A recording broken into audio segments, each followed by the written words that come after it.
What's up? Today on People Now, Thank You Next. Ariana Grande's highly anticipated music video drops today. We have a behind-the-scenes look. And did we just get a hint about Pitch Perfect 4? The Bellas had a reunion and we're crossing our fingers for a sequel. Catherine Zeta-Jones opens up about how her family deals with media scrutiny and more. Megan Fox just confirmed a pretty steamy form of flame, and we're here for it. We are. Plus, we are live with Maren Hinkle from The Marvelous Mrs. Maisel. It is back with season 2. It's all today on People Now.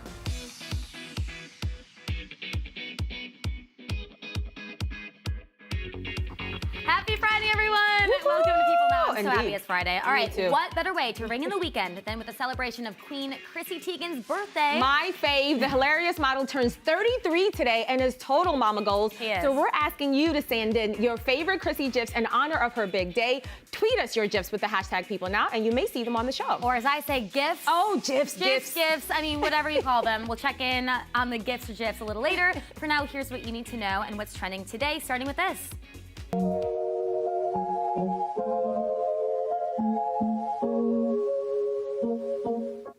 That's a behind-the-scenes look at the Thank You Next music video, which drops on Friday. Ariana released that sneak peek on Thursday night, giving fans over 3 minutes of footage from the rom-com-inspired video, including special appearances from Legally Blonde's own Paulette, Jennifer Coolidge, and Ariana's adorable pup, Toulouse. And one message we must remember from the song: and for Pete, I'm so thankful. There is no bad blood between Ariana and Pete Davidson, you guys. When Ari fans came for Pete when he returned to social media on Wednesday, Ari's manager, Scooter Braun, had to step in. Angry fans have been attacking Pete's post with comments like, "You're canceled," and "Thank you so much for breaking with Ariana because she's doing much better, bye." Ouch. Now, according to E! News, Scooter then intervened, writing, "Stop the bleep. It is nothing like that, and Pete is a good dude. No one has hate for this guy, and he is a stand-up guy. Show respect, because trust me, everyone on this side knows he deserves it and wishes him well." Well, this proves that breakups don't always have to be ugly. I love that. This is one Aka amazing Insta. Anna Kendrick was reunited with some of our favorite Bar Den Bella alums on Thursday: Esther Dean, Chrissy Fit, and Anna Camp. The foursome hit the movies for a girls' day out, and it looks like they had the best time. But wait a minute now. Chrissy also posted a selfie with the caption, "Who's watching the movie when the main attraction is right beside you?" with the hashtag Bellas for Life. Look closely here, guys. In that hashtag, she used the number 4. Now, could this be a hint at Pitch Perfect 4? I feel like a detective. It might sound like we're getting ahead of ourselves, but this isn't our first clue. Back in September, Chrissy, Anna Camp, Rebel Wilson, and Brittany Snow got together at Camp's birthday party and also seemed to drop a major hint.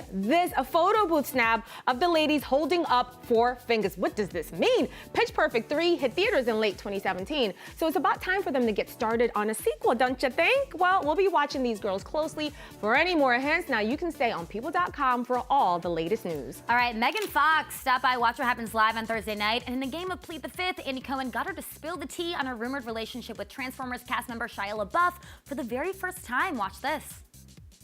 How would you characterize your relationship? Now? 2011 Details magazine interview. No, then. I mean, I would confirm that it was romantic. I love him. I've never been like really quiet about that. I love him. Yeah. So it was like an on-set romance that didn't go anywhere afterwards. Yeah. Yes. A showmance. A showmance. Very good. Good. I like that.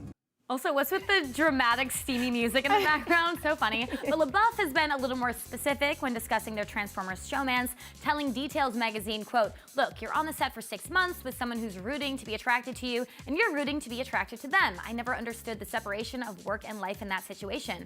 But the time with Megan was our own thing. I think you can see the chemistry on screen." Now, of course, Megan has moved on. She's married to Brian Austin Green. They share 3 kids.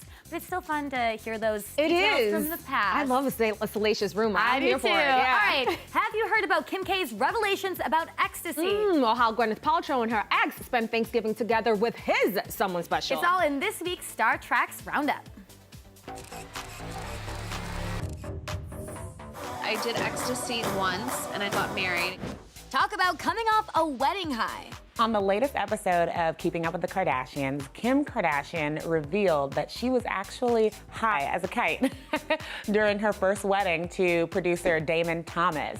And not just once, but she also confessed another time she was on ecstasy. Remember that infamous sex tape, the one that was apparently made in 2003 and went public back in 2007? The one that basically launched her career? No one saw that confession coming, not even her own family. You were high on ecstasy when you had that sex tape?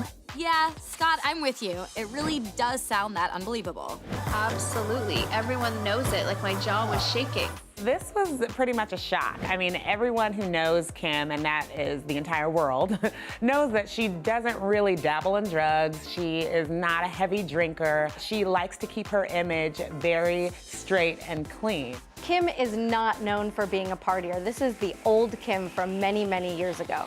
That's right. The reality star insists she's put those days behind her. From surprise revelations to surprise weddings. Mandy Moore made us all smile this week when she married musician Taylor Goldsmith in an intimate backyard wedding. And some big names attended. Minka Kelly, ex-Wilmer Valderrama, and Mandy's This Is Us co-stars Chrissy Metz, Chris Sullivan, and Susan Kelechi Watson. And the bride was looking quite pretty in pink. Mandy is not one to wear white. She wore a pink chiffon delicious confection by Rodarte, which had floral details and a matching veil with pink baby's breath. Then blacking out for the after party.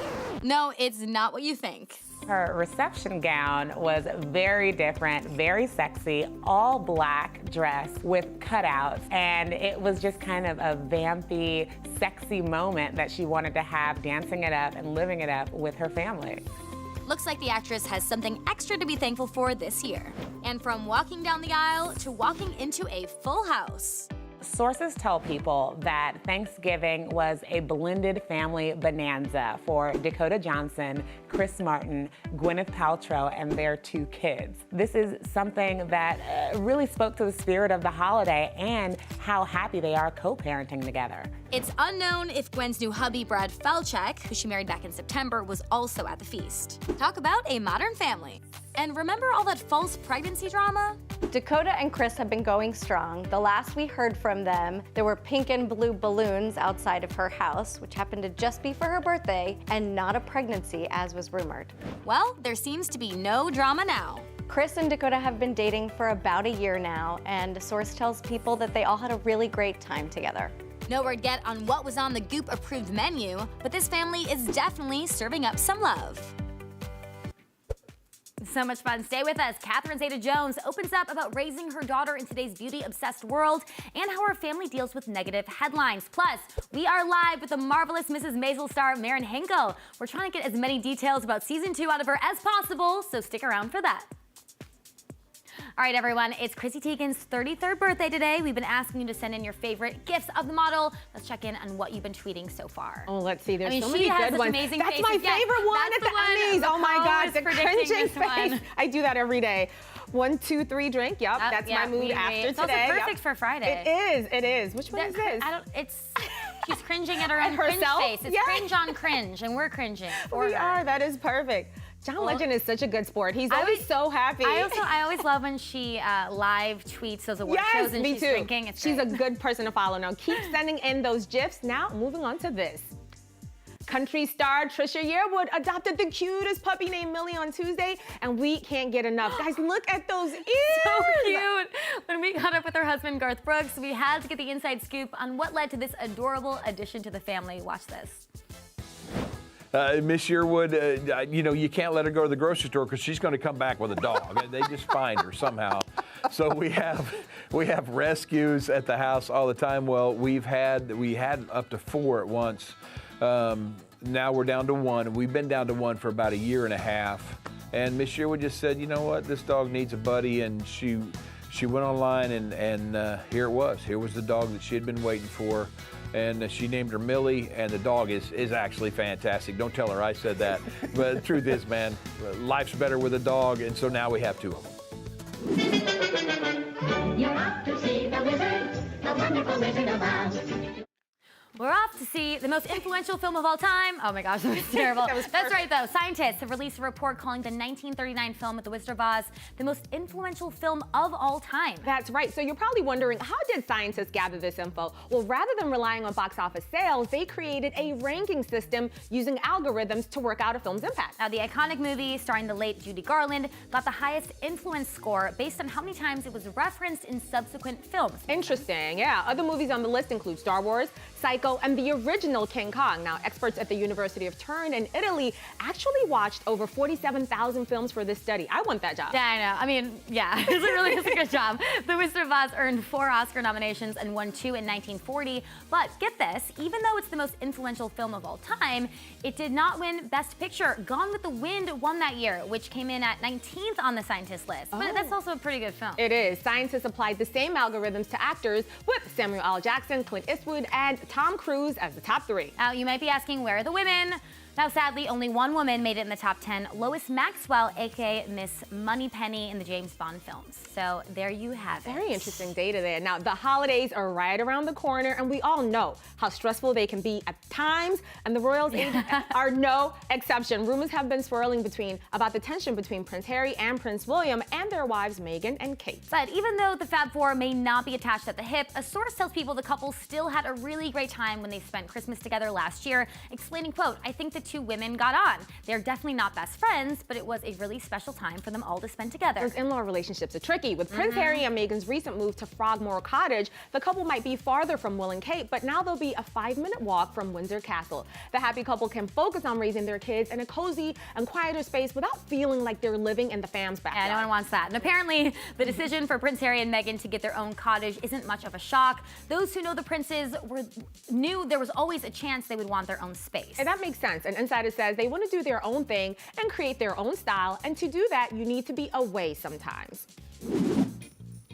Actress Catherine Zeta-Jones stars in the new series Queen America, featured exclusively on Facebook Watch. The show gives a little insight into the fascinating world of beauty pageantry. Our own Jeremy Parsons sat down with Catherine and chatted about what she loves about playing her no-filter character, Vicky.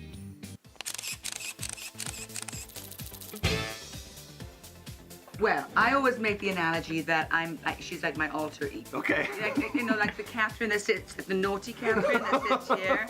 The good Catherine has a filter, and when she thinks something and looks at someone, she kind of goes, that's not going to be nice to say that. Vicky doesn't have that. Yeah. It goes from here right out. Now, since the show is about beauty, Catherine shared how she deals with society's demanding beauty standards when it comes to her own daughter, who is 15. My daughter has been brought up in the whole Snapchat. You know, if it's not perfect, we just fix it with an app. Right. You know, and so kids growing up, you know, they're even more inundated with the pressures. Yeah. For me, I had to go to a bookstore and buy a fashion magazine and go, I wish I looked like her. Right. My daughter gets it, yeah. You know? My daughter's been brought up in a world where she has a bit more knowledge of the fakery of it all. Okay. And it's not only the pressure of beauty, it's also the pressure of celebrity. Catherine told the Sunday Times she was devastated when her husband of 18 years, actor Michael Douglas, was accused of sexual misconduct earlier this year. Now, she opened up to Jeremy about how she and her family deal with the more salacious headlines. Take a look. Now, look, I'm a lioness, you know, and nobody likes nasty things or wrong things put up there, because I'm the mother who has to explain to Actually, it was actually easier when they were babies, because they didn't really know, right? They couldn't pick up a phone. Yeah, right. So the fact that we share everything, you know, makes it easier to comprehend. There's certain things that they get upset. They're teenagers. Of course. And that's teenagers with two very famous and accomplished parents. Michael was recently honored with a star on the Hollywood Walk of Fame, no big deal. And Catherine told Jeremy it was pretty emotional. Seeing Kirk get emotional when Michael said that, I'm so proud to be your son, Dad. Wow. That was like, even now I think about it. And Kirk being there in his wheelchair, he was adamant. There's no way he was not going to be there. Very sweet. Now, don't forget, Kirk Douglas is 101 years old. To hear more about what Catherine had to say about her role, her must-have fashion and beauty tips, and why she has a room for tap dancing, it's true, check in with us next week. And also be sure to tune in to the 5th episode of her show, Queen America, on Sunday, December 2nd on Facebook Watch at 9 p.m. Eastern. You're out late so often. Just getting around. I mean, not getting around. Marry somebody and everything will be fine. Do you think you can go back to making Jell-O molds? I don't know. I make a hell of a Jell-O mold. We're gonna die in this tunnel. Good. Something to look forward to. All right, speaking of something to look forward to, we are just 5 days away from the marvelous Mrs. Maisel Season 2. Joining us live to tell us all the secrets about the new season, we hope, is Mitch's mama herself, Marian Henkel. Welcome back to People Now. Hello. Hello. It's so nice to be here. You look splendid. All right, we're ready for it. Tell us all the spoilers. Don't leave anything out. Oh, I am sworn to secrecy. I think they'll probably be out there and handcuff me if I say too much. I can say a few things. Okay. Well, you may already know we head, or at least my character does, to Paris, which is extraordinary. We also go to the Catskills and essentially have kind of a summer camp romp in the vein of like a Dirty Dancing. Oh, beautiful, beautiful. That sounds amazing. Now, in all seriousness, though, Rachel is incredible in the show. Now that the newness has worn off, how has she really gotten to know Midge better? I think that Rachel has created a kind of sense of independence and inspiration for women sort of all over, and the kind of diving into the role is such that she just gets even better and better with time. She's that good. That actress is that extraordinary. Yeah, she's amazing. Now, obviously, coming back for this season, things have changed. A lot of these changes are gold. The show won both an Emmy and a Golden Globe, which is incredible. Amazing. And there's two individual winners. So give us the dirt. Who's the bigger diva now that they have these awards? Alex or Rachel? No diva. Everybody is incredibly selfless, and it's one of those casts where you just, the spirit of kindness is on the set. We all have a lot of lines to say, so we have to be there in support of each other, and it really is that way. That's the truth. Yeah. Now, you mentioned it's going to be in the Catskills, also Paris, which kind of has to do with your character. You bring them to Paris. I do. So I want to know, what did the cast enjoy more? Was it the wine, the baguettes, or the cheese? Well, I think we all wondered if we should measure our waist the way Miriam does in the show, because we ate so much in both places. I think the Catskills was the most sort of relaxing, and Paris had the best food and wine. That's what I'd say on that front. Now, last time you were here, you hinted that season 2 Rose would be a little different, inspired by Midge's independence. She has a rebirth. So, in what specific ways does she change? I think she kind of starts to remind me, at least, of Miriam. The side of her that's kind of got this independent streak and is incredibly passionate and sensual. There's kind of a love affair rebirth that happens with Tony's character, Abe. So that's one thing I'll say, is that she finds herself the way her daughter does. Yeah. Oh, I love that. Now, at the end of season 1, Midge's almost ex-husband, Joel, I just found out about her secret life as a comedian.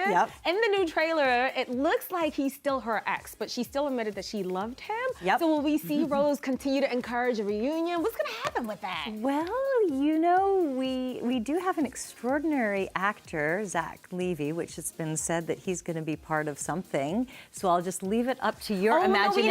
I'm not because we need to know. Zach was such a delicious part of this ensemble, but I also will say that Michael Zegan, who plays Joel, is such a passionate person that there's no way that Midge will not long for him too. So what can we say about triangles and squares and all sorts of shapes that could be part of it? The Hollywood Reporter, when they said Zach Levi was going to be there, they described him as an eclectic Manhattan doctor who suddenly starts orbiting the Wiseman Maisel world. So I think it's maybe a love interest. Yeah, possibly. Or it could be a love interest for Rose. That's true. I'm just throwing it out there. It's always a possibility. Now, the Hollywood Reporter also reported in 2018 that Lauren Graham was expected to make an appearance, and Amy Sherman-Palladino has even said that Lauren wanted to be in the show in a very specific role, right? So did that happen? What's the role? No, but you know what? I'm going to vouch for the fact that I think that Rose needs a friend like what Lauren Graham could bring on. So I want her as my friend. So hopefully you're hearing that, Lauren, and I hope Amy hears that too. So I think that Rose would have a delicious relationship. She could bring her to the fortune teller. How about that? I like that a lot. Now, also, you guys have been picked up for season 3. Another congrats. Season 2 even dropped. That's amazing. So season 2 is in 1959. The 60s are fast approaching. So how do you think the 60s will change things? things. You know, I wonder, the hair designer was there yesterday, and I asked if my hair was going to come down a little bit, so to speak. And I wonder if the clothes will end up having you know, the fashion on the show is unbelievable. So my thoughts are, if they move it forward, they won't tell us anything, but if they did move it forward a little bit, that would just be really fun to explore what happened in the 60s. Yeah, speaking of explore, right? What's something that you want the show to explore in future seasons that we haven't seen yet? You know, I wonder if Rose could have the dalliance of trying out a job. Maybe she's like a hula dancer or, you know, whatever. Maybe she learns to pilot airplanes. I think it would be kind of fun if she finds a professional place for herself. I like it. We're really excited to binge all of season 2. Oh my gosh, Thanks for joining so us, Mary. good. Great to be here. Guys, clear your schedules. Get ready to binge The Marvelous Mrs. Maisel season 2. It drops on Amazon Prime Video December 5th. That's what I'll be doing. All right, but coming up next week, Kimberly Williams-Paisley will be here live talking all about her new movie, The Christmas Chronicles, which she stars in with Kurt Russell. Plus, you know you love the drama. Vanderpump Rules star Jax and Brittany are here dishing on the new season, giving an update on their relationship. You don't want to miss it. Thanks for watching. For now, we leave you with one last thing from musician Bastian Baker. Have a good one. Hi guys, I'm Bastian Baker, and this is One Last Thing. So the last song stuck in my head. It's actually kind of embarrassing, but I've been promoting my new album so much that my own song is stuck in my head. It's called Stay. I hear it in my sleep. It's very easy. There's a hook that goes like,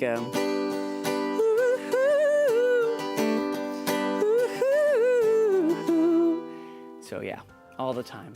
My last big splurge, I'm Swiss and we kind of like trying to save it as much as we can, but my last one was a week ago. We all went out to celebrate the release of the new album, and I paid dinner for everybody. So yeah, that was a fun night. My last guys' night, so I was in Paris just a couple of days ago, and we got this great news. I was an artist to watch in Rolling Stone magazine, and of course that was, you know, it's a milestone in an artist's career. And so basically my friends and I stopped everything we were doing and went out to a bar and had a beer and then two, and eventually a couple more. And that was